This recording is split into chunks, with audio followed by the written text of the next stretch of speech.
saya Kevin. Saya akan menjelaskan apa itu supply chain management dan konsep 5S. Demikian, ayo. Supply chain management atau dikenal sebagai SCM adalah suatu sistem yang mengelola suatu layanan dengan layanan lainnya yang bertujuan untuk memenuhi kebutuhan pelanggan.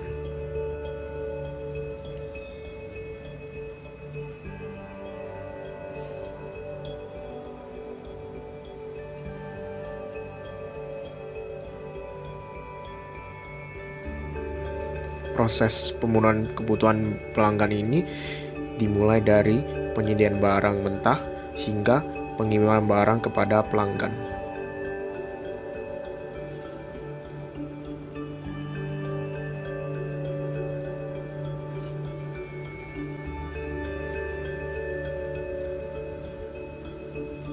Umumnya, gambaran sistem supply chain management hanyalah supplier, distributor, dan customer.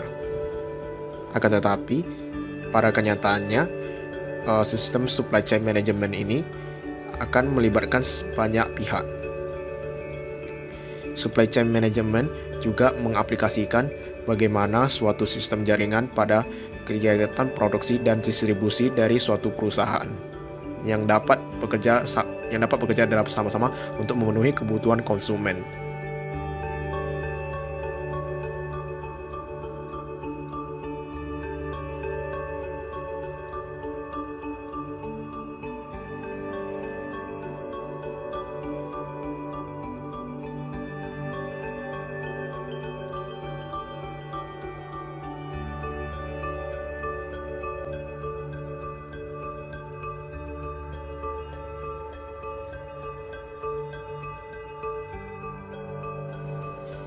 Supply chain management tidak hanya melihat aliran barang atau produk saja.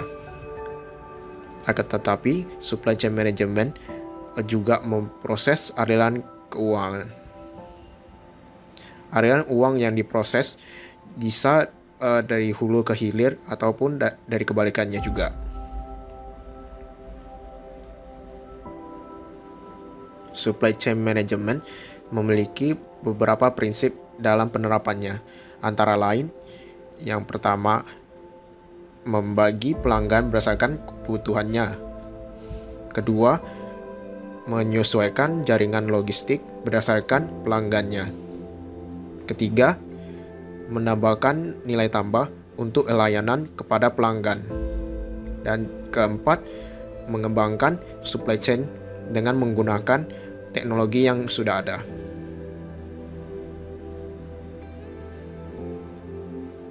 Supply chain management memiliki 5 komponen dasar yang terdiri dari supplier, manufaktur, distributor, retailer, dan customer.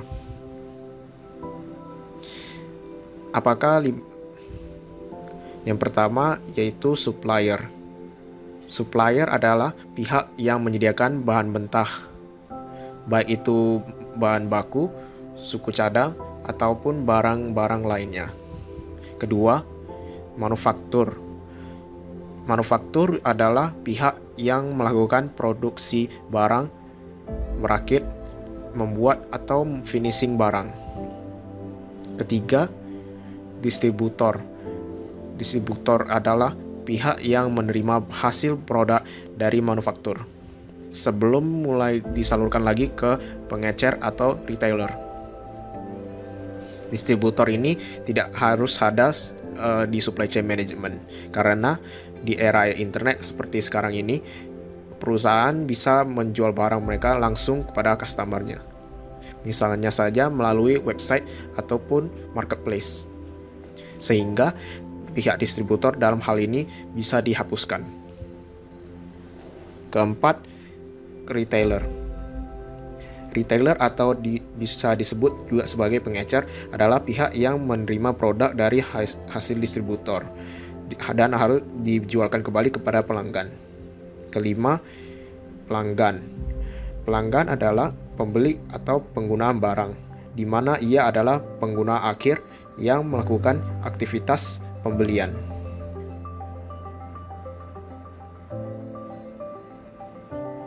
Tujuan ditetapnya supply chain management ini dalam suatu perusahaan atau pada suatu proses bisnis adalah pertama, pengiriman barang produk yang tepat waktu.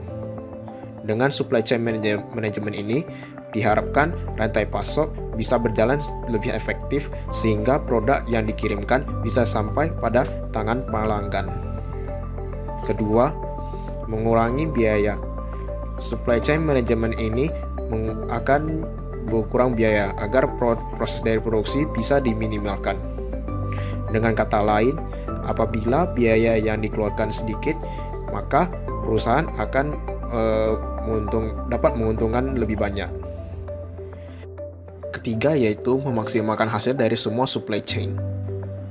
Supply chain management tidak hanya berfokus pada supply chain saja, akan tetapi juga berfokus pada proses manajemennya.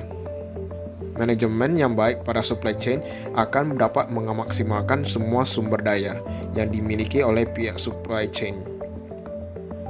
Dan yang keempat, memusatkan kegiatan pada perencanaan dan distribusi barang. Seperti pada dijelaskan sebelumnya, supply chain management juga berarti pengolahan atau perencanaan dalam rantai pasok. Itu berarti supply chain management bisa bertujuan untuk merencanakan kegiatan distribusi barang secara efektif.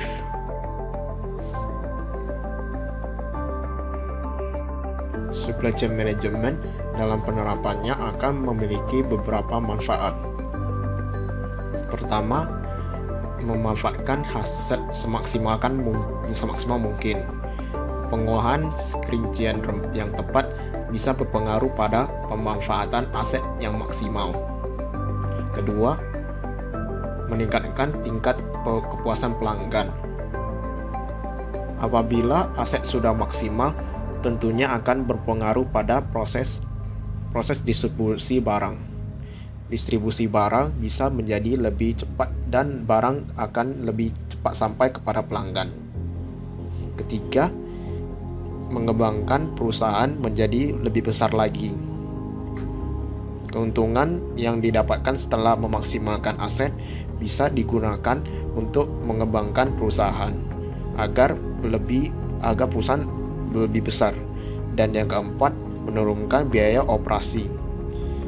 Apabila semua aset yang sudah maksimal, tentunya biaya operasi yang diperlukan juga bisa diturunkan, sehingga perusahaan bisa lebih efisien dalam hal pengoperasinya. Dalam menjalankan supply chain management juga terdapat berbagai tantangan. Tantangan tersebut antara lain, pertama, persaingan di tingkat global. Untuk bersaing di tingkat global, supply chain management memerlukan kerjasama yang kuat antar satu komponen dengan komponen yang lainnya. Kerjasama ini diperlukan agar proses distribusi barang dapat berjalan dengan baik. Apabila barang bisa didistribusikan dengan lancar, maka akan memberikan nilai tambah kepada pelanggan. Kedua yaitu infrastruktur dan birokrasi yang rumit.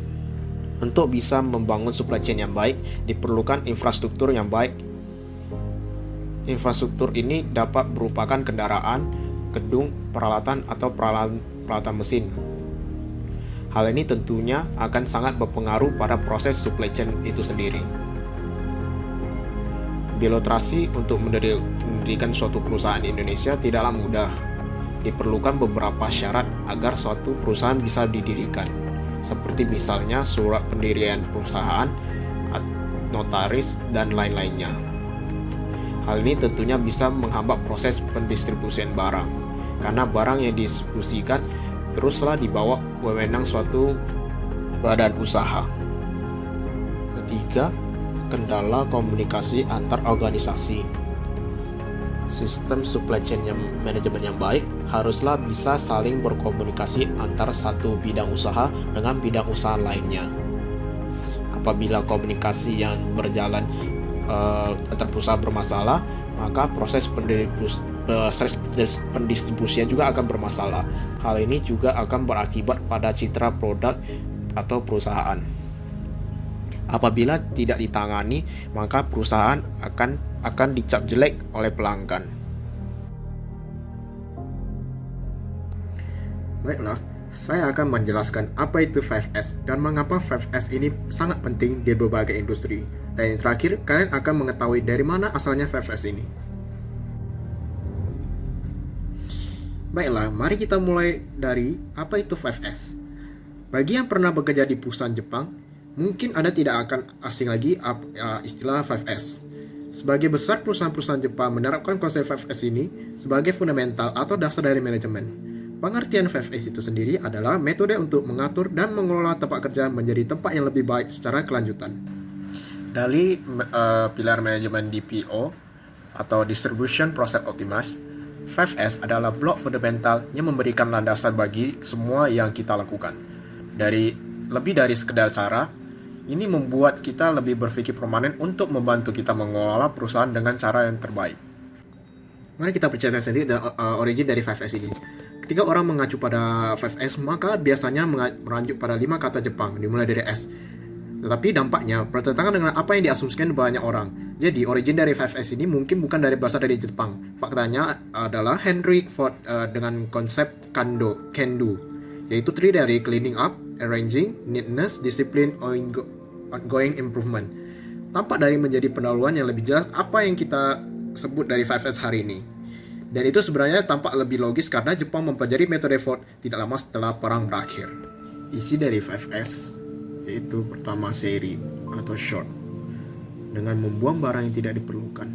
Kegiatan menyingkirkan barang yang tidak diperlukan sehingga segala barang yang ada di lokasi kerja hanyalah barang yang benar-benar dibutuhkan dalam aktivitas bekerja. S kedua adalah seitun atau straighten, dengan membenahi dan mensterilisasikan tempat penyimpanan atau meletakkan barang dan peralatan pada tempatnya.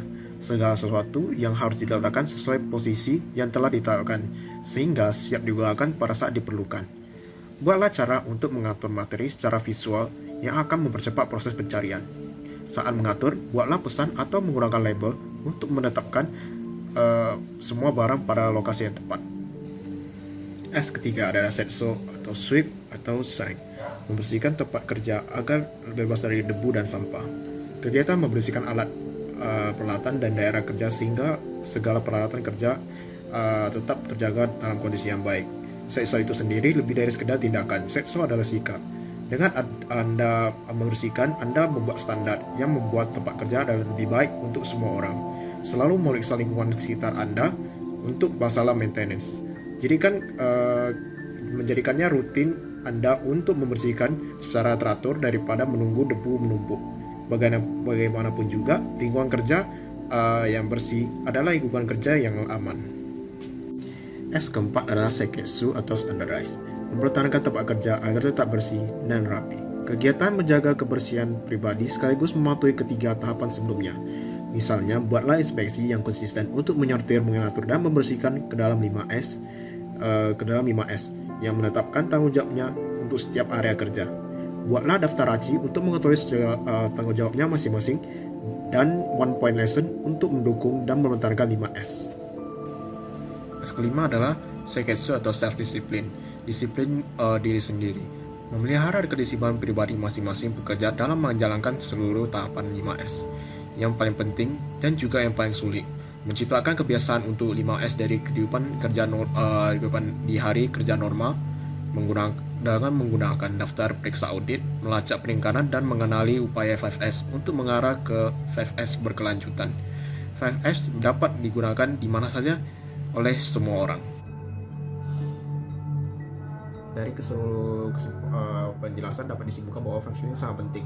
Alasan pertama yaitu karena berdampak langsung dengan keselamatan. Diketahui bahwa kalau semakin berserakannya area kerja, maka area kerja itu sering sekali terjadi kecelakaan kerja. Maka dari 5S ini diterapkan untuk dapat membersihkan dan merapikan serta dapat mengamankan area kerja. Kedua yaitu mengidentifikasikan barang-barang yang tidak penting lagi. Banyak orang ini jadi salah satu pemasukan perusahaan. Jika barang ini tidak diperlukan lagi, maka barang ini akan segera dieksekusikan. Jadi barang-barang yang ada di area kerja akan jadi lebih luasa, dan dengan ini produktivitas produktivitas akan meningkat. Selanjutnya adalah 5S ini dapat membuat semua orang itu terlibat. Jadi dari pihak manajemen sampai pihak pekerja semua akan terlibat dalam kegiatan ini. Maka ini akan memancing dalam membantu team building dalam suatu kegiatan ini. Alasan lain 5S sangat penting adalah fakta sederhana bahwa kepatuhan terhadap standar adalah kunci untuk Kaizen.